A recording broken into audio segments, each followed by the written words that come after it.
Iwo Jima, February 19, 1945, 9:02 a.m., the first wave of American Marines hits the Black Beach, and they immediately realize something is terribly wrong. Instead of meeting immediate resistance, they sink to their knees in fine volcanic sand, as if walking in quicksand. Sergeant William Genorst, a Marine Corps cinematographer, captures images that would become iconic: men pushing tanks stuck in the sand, soldiers crawling under fire as volcanic dust rises in clouds around them. Within minutes, the Marines' boots are heavy with the fine sand that seeps into every seam, every crack, every breath. Corporal Robert Dunlap of the 28th Marine Regiment would later write, "In that first moment I knew nothing they told us was right. Nothing we trained for prepared us for this. This was not the battlefield the Americans expected. This was Iwo Jima, where the next 36 days would break the spirits of the strongest men on Earth." The volcanic island of Iwo Jima, located 650 miles south of Tokyo, was a seemingly inhospitable piece of land, 8 miles long by 4 wide, with Mount Suribachi, a dormant 550-foot volcano, dominating the southern tip. For the American Marines who landed on February 19, 1945, it represented a promise, an outpost for the B-29 bombers attacking Japan. For General Kuribayashi, the Japanese commander, it was the last line of defense before Japan itself. But for both sides, Iwo Jima revealed itself as something more, the battlefield that would test the absolute limits of human endurance. American planners expected the island to fall in 3 to 5 days.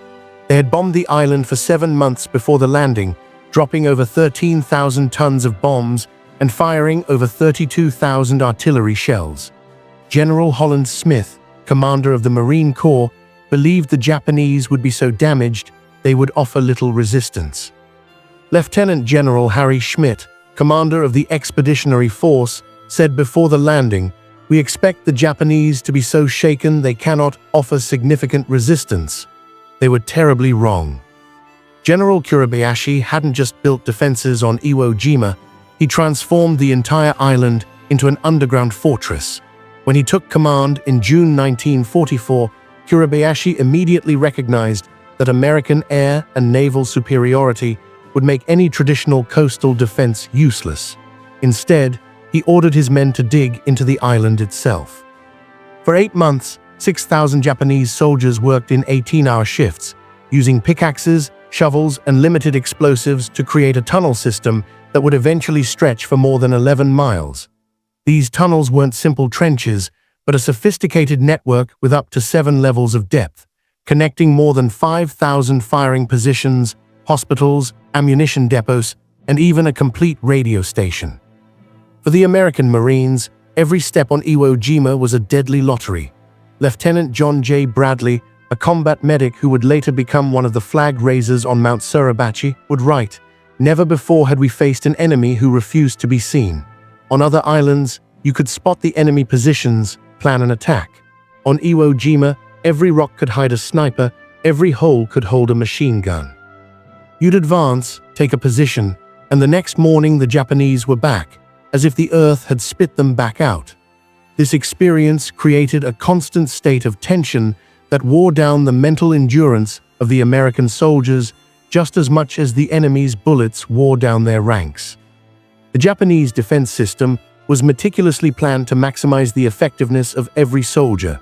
Kuribayashi positioned his forces not on the coastline, as the Americans expected, but on the high ground in the island's interior, where they had interlocking fields of fire over the landing beaches. Mount Suribachi, at the southern tip, was transformed into an underground fortress with over 500 firing positions. But the real challenge began after Suribachi's capture, when the Marines advanced to the northern part of the island. There, in areas like Hill 382 and the place known as the Meat Grinder, every foot of the rugged terrain was carefully prepared for defense. Captain Dave Severance of Easy Company, 28th Marines, would recall, "It was as if every inch of the island was cursed. You'd advance, take a position, and the next morning the Japanese were back, as if the earth had spit them back out." The night brought little relief. While the Marines expected the traditional nightly banzai counterattacks, Kuribayashi had forbidden these suicidal charges, considering them a waste of soldiers. Instead, the Japanese used the nights to move silently through the tunnels, infiltrating American lines to throw grenades or simply to observe. Captain Severance would recall, "It was the most unbearable tension. You never knew if you were safe, even when you weren't shooting. It was like fighting ghosts." This war of pinpricks strategy kept the Americans in a constant state of alert, denying them the vital rest needed for physical and mental recovery. Physical and mental exhaustion became a combat force in itself.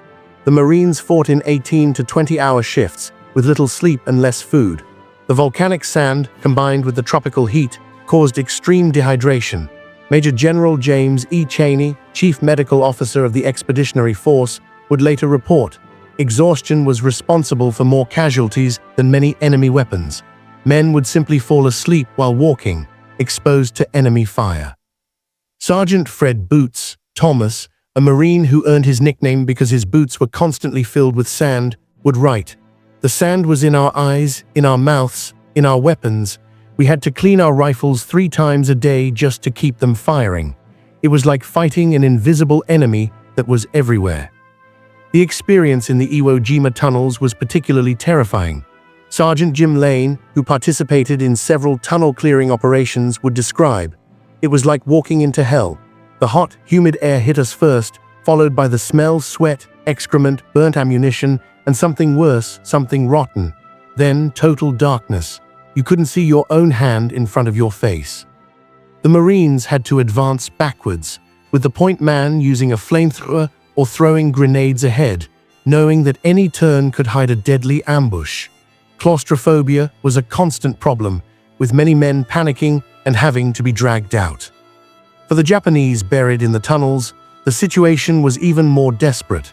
Without access to adequate medical supplies, wounded soldiers watched as infections spread untreated. The diary of Japanese military doctor Captain Ryoichi Yoshioka, recovered after the battle, contains harrowing entries: no antibiotics, no adequate pain relievers, not even enough food to maintain the patient's strength. "Today I had to tell a 19-year-old man that his leg was infected, and there was nothing I could do but ease his pain as much as possible."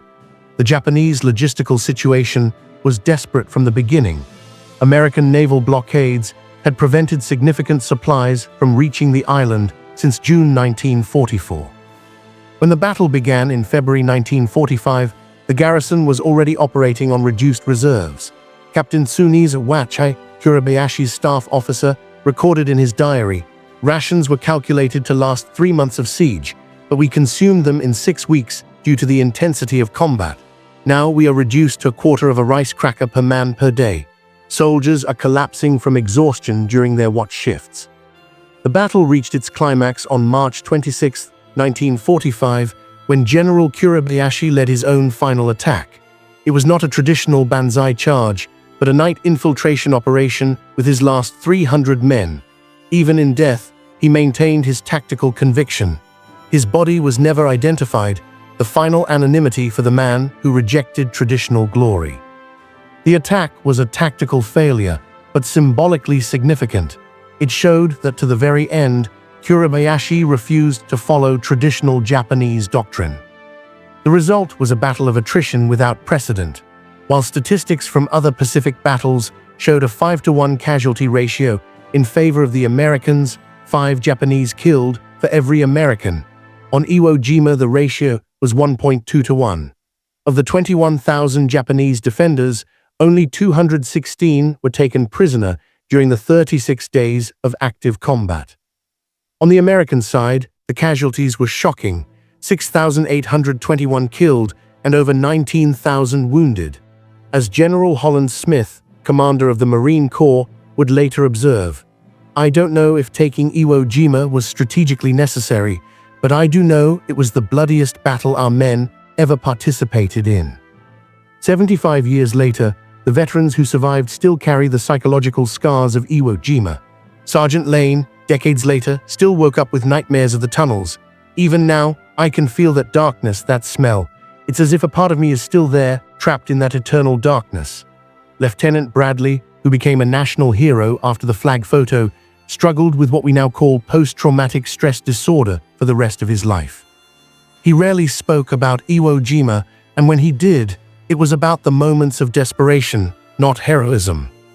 The deepest lesson of Iwo Jima is that even in the strongest, best trained and bravest men, there is a limit to what the human mind can endure. Major General Grav B. Erskine, commander of the 3rd Marine Division, would later observe, "I have never seen such brutal conditions." The tunnels were a world of their own, an underground hell that tested the limits of human endurance. What happened on Iwo Jima wasn't just a military battle, it was an experience that revealed the fragility of the human mind under extreme stress. For the Americans, the wear came from the constant tension of an invisible enemy. Lieutenant Robert Howard, who led several reconnaissance patrols, would describe, "It was the most unbearable tension. You never knew if you were safe, even when you weren't shooting. It was like fighting ghosts." This constant tension led to a phenomenon known as phantom sniper syndrome, where Marines would often open fire on inanimate objects they believed to be enemies. Major General Harry Schmidt, commander of the Expeditionary Force, would later report, "Exhaustion was responsible for more casualties than many enemy weapons. Men would simply fall asleep while walking, exposed to enemy fire." For the Japanese, the wear came from the growing deprivation and the certainty of imminent death. Private Akira Tanaka, whose diary was recovered after the battle, wrote on March 10th, "The air is so thick that every breath is an effort. Sometimes we wake up at night feeling like we are suffocating, as if the island itself is swallowing us." With no hope of reinforcement or rescue, the Japanese soldiers fought with the knowledge that every day could be their last. Captain Yoshioka would write, "The men now pray not for victory, but for a quick and painless death. Hope has been gone for a long time." The breaking of the spirit didn't happen all at once, but through small daily erosions. For the Americans, it was the frustration of taking a position during the day, only to find the Japanese back in it the next morning. For the Japanese, it was the growing deprivation and the inability to help wounded comrades. Sergeant Lane would describe, "There were moments when you just stopped caring. You'd see a man fall, and instead of running to help, you'd just keep walking." Not from lack of compassion, but because your own spirit was so broken, there was no energy left to feel.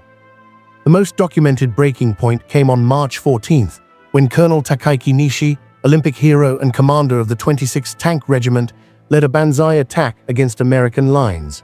Although Kuribayashi had explicitly forbidden these suicidal attacks, the pressure for direct action had become unbearable for many officers. About 1,000 men, many drunk on sake, threw themselves against the American positions.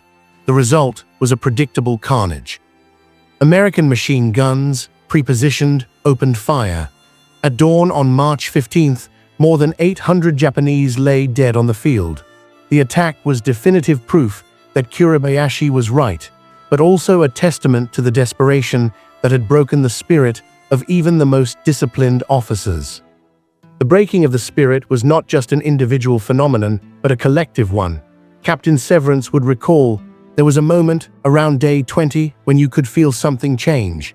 The men still fought, they still advanced, but there was a different quality, a kind of grim resolve that replaced the initial determination." For the Japanese, this change was even more pronounced. The diary of Private Kiyoshi Tamura, dated March 22nd, just 4 days before the end of the battle, reveals, "We no longer fight for our emperor, nor for our country. We fight because we no longer know how to stop. The war has become our only reality." The most enduring lesson of Iwo Jima is that even in the most technologically advanced warfare, basic human resilience remains the most critical factor of all. The battle was won not just by numerical or technological superiority, but by the marginal ability of the Americans to endure extreme conditions one day longer than the Japanese. It is an eternal reminder that even in the strongest men, there is a limit, and that on Iwo Jima, that limit was tested like in no other place in World War II. Today, when we study Iwo Jima, we must remember not only the heroes who raised the flag on Suribachi, but the thousands of men on both sides who had their spirits broken by the 36 most brutal days of the war.